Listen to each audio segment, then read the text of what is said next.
পাগড়িপাড়া ছিল সমুদ্রের তীরে অবস্থিত একটি শান্ত ছোট্ট অঞ্চল। জেলেরা বহু বছর ধরে এখানে বসবাস করে আসছে।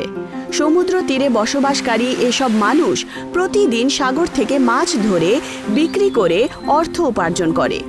এই মানুষগুলোর মধ্যে যারা মাংস মাছ খেয়ে বেঁচে থাকতেন, এরকম মানুষ ছিল জিভা, যে মাছের ব্যবসায় বাইরে গিয়ে নিজের ব্যবসা শুরু করতে চেয়েছিল এবং তার মা স্বপ্ন দেখত যে একদিন তার ছেলে জেলে হবে না, বরং সে বড় হয়ে বড় শেফ হবে। হয়তো সেই স্বপ্ন সত্যি হতে যাচ্ছিল। আমার হাতে আছে জাদু একদম পাক্কা, আমার চা খেলি মারবে তোমরা ছক্কা।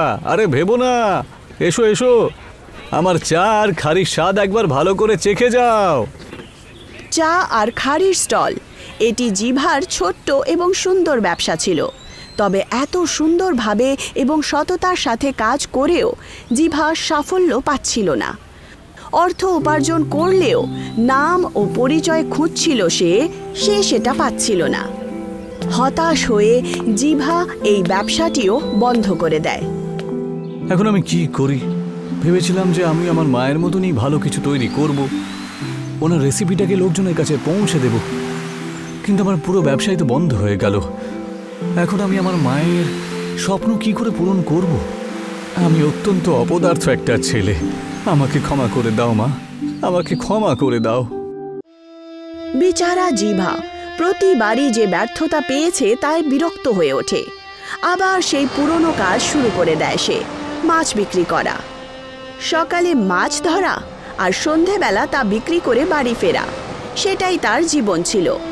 সেইভাবেই এক রাতে খাবার খেয়ে আর মদ খেয়ে সমুদ্রের তীরে জিভা বসে নিজের ভাগ্যকে অভিশাপ দিচ্ছিল।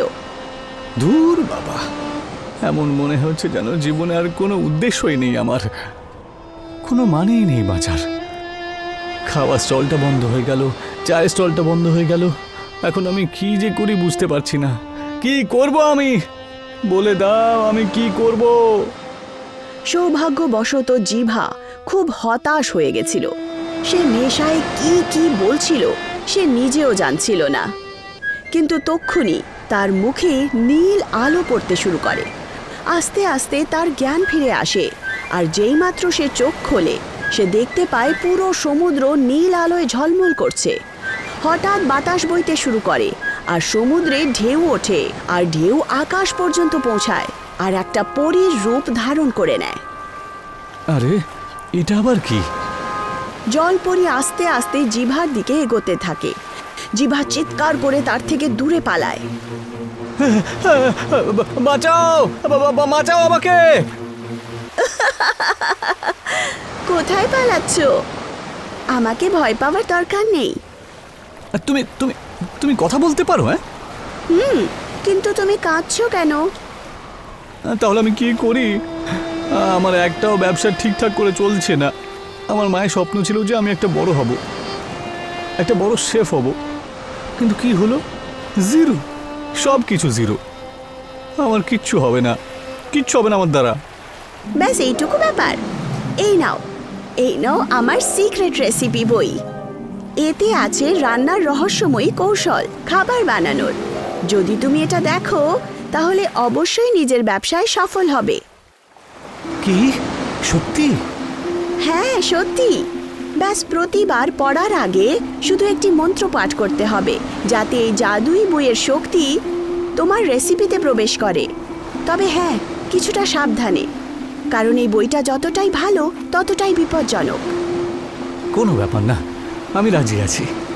আমি শুধু আমার উদ্দেশ্যে সফল হতে চাই, আর কিছু না। মৎস্যকন্যার কথা শুনে জিভা হ্যাঁ সূচক মাথা নাড়ায়, আর তাকে যে মন্ত্র বলা হয়েছিল তাও মুখস্থ করে ফেলে।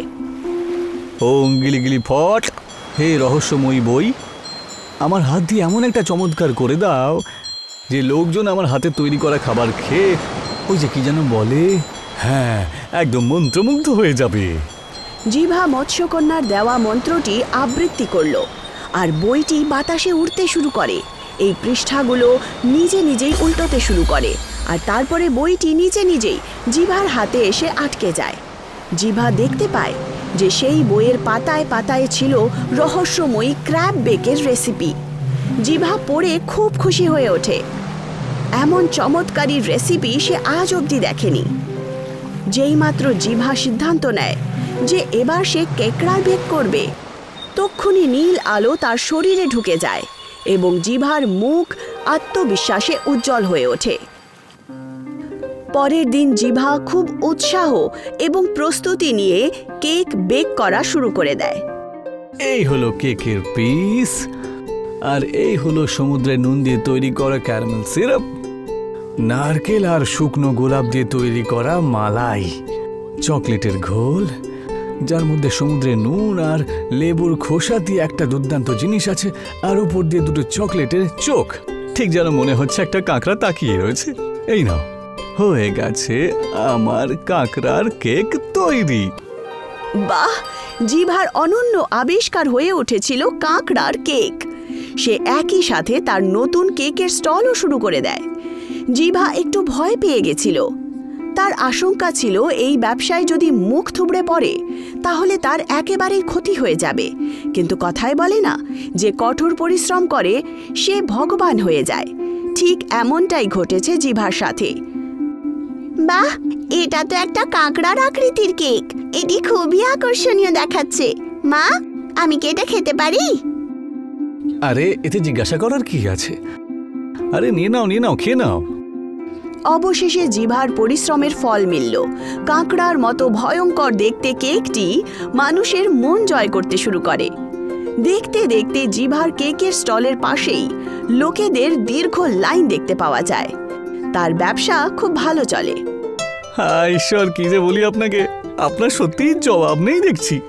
আমার বিজনেস এখন বেশ দুর্দান্ত চলছে, সবই আপনার দয়া। আর ওই জলপরিরও বটে, শুধুমাত্র এইভাবেই দয়া করতে থাকবেন, ব্যাস। অবশেষে দুশ্চিন্তা মুক্ত হলো জিভা। সবকিছুই ঠিকঠাক চলছিল, কিন্তু হঠাৎ করে সব বদলে যায়।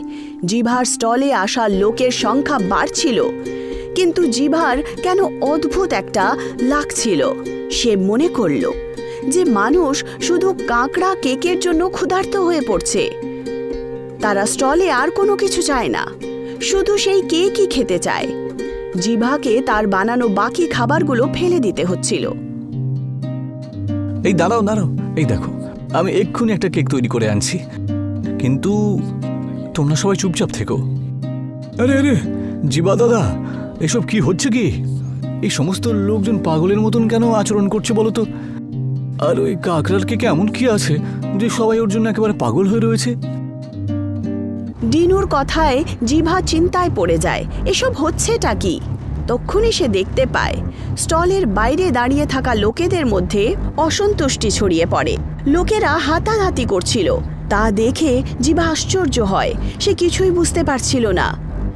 ডিনুর সহায়তায় সে কোনো রকমভাবে লোকেদের শান্ত করে, কিন্তু জিভা ঠিক করে নেয় যে এবার সে এই রহস্য জানতেই পারবে। সে জানত এর পেছনে নিশ্চয়ই ভয়ঙ্কর মৎস্যকন্যার হাত রয়েছে। তাই সে সমুদ্রের তীরে পৌঁছে যায় আর সমুদ্রের দিকে তাকায় আর বলে, এই সব কিছু তোমার জন্যই হয়েছে, তাই না? আমি জানি এই সব কিছুর পেছনে তুমি রয়েছো, তাই তাড়াতাড়ি সামনে এসো বলছি। আর আমাকে বলো, ওই রেসিপির সাথে তুমি কি করেছো, বলো শিগগির। আরে বলো না, আরে উত্তর দাও আমাকে। তক্ষুনি হঠাৎ বাতাস বইতে শুরু করে, সমুদ্রে ঢেউ উঠতে শুরু করে, আর সেই ঢেউ থেকেই তৈরি হয় মৎস্যকন্যার রূপ। কি হয়েছে? এত চিৎকার করছো কেন? তুমি ওই বই আর রেসিপির সাথে কি করেছো? লোকজন পাগলের মতো আচরণ কেন করছে? লোকজন পাগলের মতন আচরণ কেন করছে? তো তুমি এখন পর্যন্ত বুঝতে পারোনি যে কি হয়েছে? কি হয়েছে? খুবই নিরীহ তুমি। যাও, একটা গোপন কথা বলি তোমায়। এটা কোনো জাদুই বই ছিল না, ছিল কালো জাদুর বই। কি? কালো জাদু? হ্যাঁ, এর ফলে তোমার ব্যবসা চলছে। এর কারণেই তো চলছে। এখন মানুষ শুধু পাগল হয়ে যাচ্ছে। তারা তোমার খাবারের জন্য এমন পরিমাণে পাগল হয়ে যাবে যে তাদের পাগলামি তোমাকে বিখ্যাত করে তুলবে, আর তুমি অনেক বড় মানুষ হয়ে উঠবে। কিন্তু আমি সফলতা এইভাবে তো চাই না, তাই না? তাই তো আমি আগেই তোমাকে বলেছিলাম, তুমিই তো মানতে রাজি হলে না। যেভাবে চলছে সেটা চলতে দাও। এখন যা হবে তার দায়িত্ব শুধু তোমারই। জলপরীর কথা শুনে জিভার জ্ঞান উড়ে যায়। নেশা আর সাফল্যের লোভের বশবর্তী হয়ে ভুল পথ বেছে নিয়েছিল বলে আফসোস শুরু করে। সে কিছুই বুঝতে পারছিল না যে সে কি করবে। হে ঈশ্বর, আমি কি করে ফেললাম? আমি তো আমার মায়ের স্বপ্ন পূরণ করতে চাইছিলাম, কিন্তু এই কালো জাদুর এই কালো বইতে আমায় কোথায় ফাঁসিয়ে দিলেন। এখন আমি কি করব, কি যে করি? সাফল্য পাওয়ার চোটে বেচারা জিভা খারাপভাবে আটকা পড়েছিল। এখন যত দ্রুত সম্ভব এর থেকে বাইরে আসতে হবে। তক্ষুনি তার চোখ পড়ে দেয়ালে লেখা একটি বিচারের দিকে, যাতে লেখা ছিল, যদি জীবনে কোনো জিনিস আপনাকে বিরক্ত করতে থাকে তাহলে সেই জিনিসটাকে গোড়া থেকে তুলে ফেলে দেওয়া উচিত। সেই ভাবনা পড়ে জিভা তার সমস্যার সমাধান খুঁজে পায়। পরক্ষণেই আবার সমুদ্রের কাছে পৌঁছে যায়, কিন্তু এবার তার হাতে একই কালো জাদুর বই ছিল। ঠিকই বলেছো তুমি, ভুলটা আমারই ছিল। আমি লোভে পড়ে ওই কালো জাদুর সাহায্য নিয়েছি যাতে আমি আমার মায়ের স্বপ্ন পূরণ করতে পারি, কিন্তু আমি ভুল ছিলাম। আমার উদ্দেশ্য যতই পবিত্র হোক না কেন, যদি রাস্তাটাই ভুল নিই তাহলে তার কোনো মানেই থাকে না। সেই জন্য আজকেই আমি এই বইটাকে তোমায় ফিরিয়ে দিচ্ছি। আমার ব্যবসা চলুক বা না চলুক, কিন্তু তার জন্য আমি লোকের ক্ষতি করতে চাই না, ব্যাস। শেষ পর্যন্ত জিভা সঠিক পথটি বেছে নেয়। সে বইটি সমুদ্রে ফেলে দেয় এবং একই সাথে তার স্টলটি সবসময়ের জন্য বন্ধ করে দেয়। এখন সে আবার মৎস্যজীবী হিসেবে সাধারণ সৎ জীবনযাপন শুরু করে।